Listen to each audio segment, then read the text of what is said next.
George, నీ WhatsApp స్టేటస్లోనూ ఫేస్బుక్లోనూ cinema video clips చూశాను.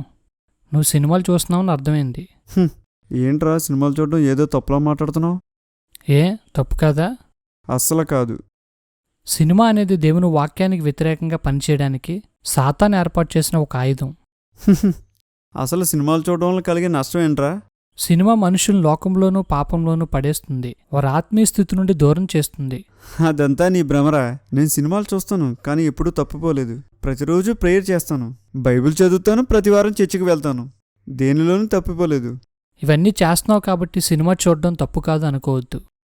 Bible చదవటం, ప్రేయర్ చేయటం, చర్చికి వెళ్ళటం ఇది మాత్రమే భక్తి కాదురా. నేడు చాలామంది వీటిని అలవాటుగా చేస్తున్నారు, కానీ వాక్యానుసారమైన జీవితం కలిగి ఉండటం లేదు.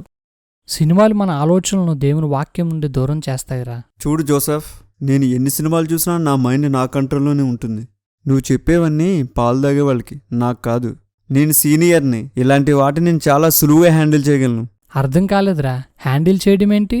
చిన్నపిల్లలకి చాక్ ఇస్తే ఏమవుతుంది? వాళ్ళ చేతులు కోసుకునే ఛాన్స్ ఉంది, కాబట్టి పిల్లలకి ఇవ్వకూడదు. కరెక్ట్. అదే చాకు పెద్దవారి చేతిలో ఉంటే ఏ భయం ఉండదురా, ఎందుకంటే దాన్ని హ్యాండిల్ చేయడం వాళ్ళకి తెలుసు. అలాగే ప్రభులో స్థిరపడిపోయిన నాలాంటి వాళ్ళు సినిమాలు చూసినా పడిపోవడానికి ఛాన్సే లేదు. చా, ఏం చెప్పావురా.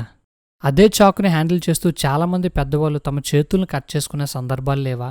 అదే చాకుతో సూసైడ్లు, మర్డర్లు చేసేవాళ్ళు కూడా పెద్దవాళ్లే. ఎందుకురా అర్థం లేని ఎగ్జాంపుల్స్ చెప్పి నిన్ను మోసం చేసుకుంటావు?